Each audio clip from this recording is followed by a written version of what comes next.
Anne Monroe moved to Buffalo 5 years ago from California. She is president of the Community Health Foundation that has $120 million in assets from a health insurance merger.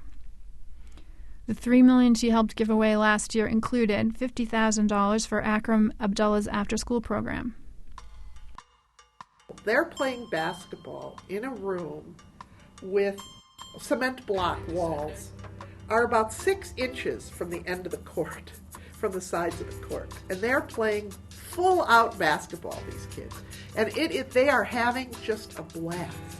And you think about that in comparison to the facilities that a lot of kids have to play in, and how limited this is for them, and how they don't want to go home at night. For many of them, going home is really a traumatic thing or a difficult thing, or the family may not be there at all, or if they are there, there's a lot of trauma and violence in their lives.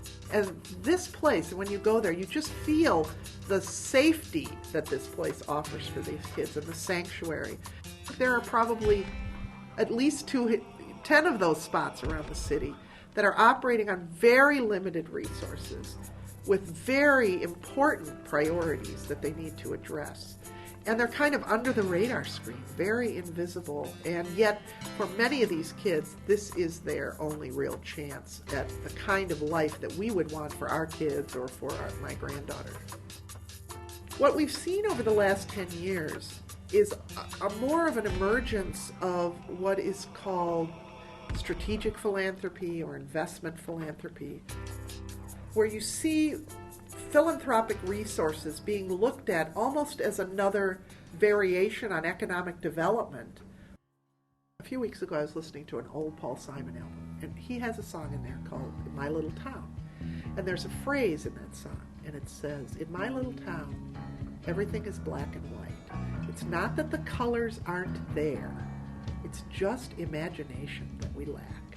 And when I heard that, I thought, that is what I see day in and day out.